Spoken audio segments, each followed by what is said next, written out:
Joseph Paintsill scored his fifth MLS goal of the season on a blink-and-you'll-miss-it counterattack. And shorthanded LA Galaxy astonished San Jose.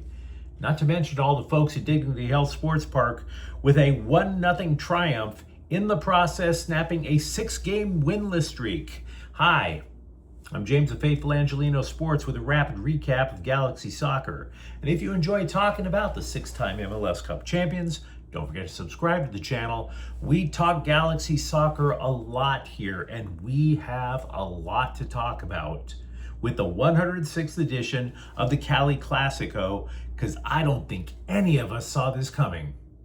I really don't. Not after San Jose played the entire second half with a man advantage after Lucas Sanabria was sent off for a foolish second yellow card. Consider, for that precise moment, exactly where the LA Galaxy sat.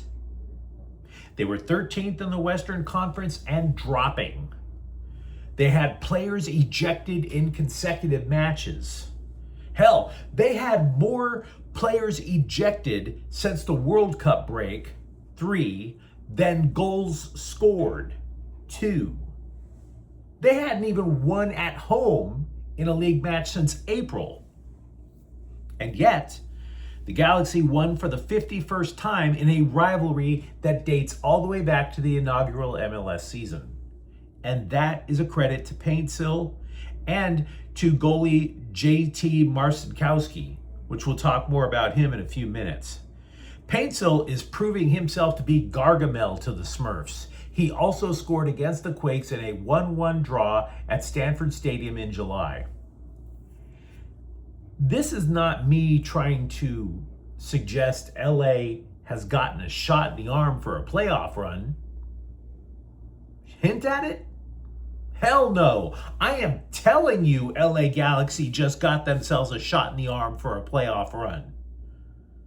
With the victory, the Galaxy vault all the way up to 10th place in the Western Conference standings, just 2 points out of the last playoff spot currently held by Portland. Paintsill hasn't looked that comfortable trying to fit in with his new teammates. I think we'd all agree with that. There was another roster rebuild over the last month and a half with the Galaxy. Wednesday, for instance, marked the home debut for forward Chucky Lozano. Now, if you were watching the match and you were trying to pin your hopes on somebody, you would have pointed more toward the creativity of the Mexican legend or the cleverness of newbie Kyogo Furuhashi as likely to break the club out of its summer funk. Because Paintsill doesn't know how to necessarily play with those guys yet. For Paintsill to be the hero, he needed decisive play from 2 players he had far more experience with. Marco Reus threaded a perfectly weighted ball to Harbor Miller, who scampered up the right side of the San Jose net, drew Quakes goalie Angus Gunn out of position, and slid a crossing pass to Paintsill to drive in the game winner.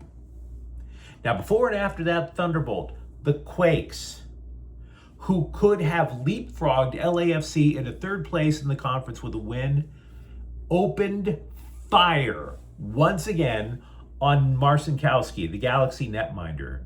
They strafed the dude like Sonny Corleone. 21 shots.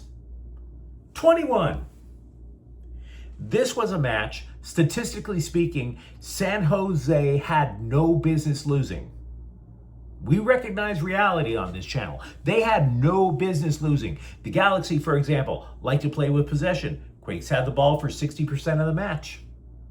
The Quakes shot on goal more than twice as much as LA did. And by the way, Marcinkowski is a wall against the Quakes. The last time the clubs met up at Stanford Stadium about a month ago, he stared down 19 shots and only allowed 1 goal. He even stopped the penalty that night. And by the way, Wednesday was his 3rd clean sheet of the season. Now, I earlier said that this is a shot in the arm for a playoff run. It's not a guarantee that there's a playoff berth waiting. It's a shot in the arm because there are massive fundamental problems with this club. We could talk tactics. We could talk, how does Greg Vanney take all these disparate pieces and actually cobble together a functional roster? Those are fair questions. We could talk about the instability, but we also have to recognize the facts. This is a troubled club because they're tied for 25th place in MLS in scoring. They've only scored 25 times. They're still on a pace to allow more than 48 goals this season. 48 goals for most teams is terrible, but for a Vanney coach club, that would make the Galaxy look like the 1985 Chicago Bears. The Galaxy look at best disjointed, which makes sense because, again, with all the new players, General Manager Will Kuntz looked like he was a divorced dad trying to buy his kid birthday gifts at the last minute. But again, the Galaxy have a shot to, dare it be said, build momentum. They travel to face one of the league's worst clubs in Montreal at 4:30 on Saturday. If they get at least a decent amount of rest against that club, the blue and gold could be a playoff team by the end of the weekend.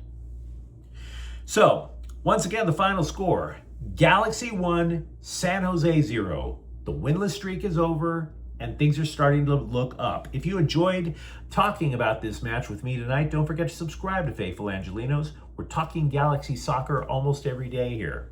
Thank you for watching. I'm James, and we'll be back tomorrow. Faithful Angelinos is a Kian Cortel Queso production. Take care.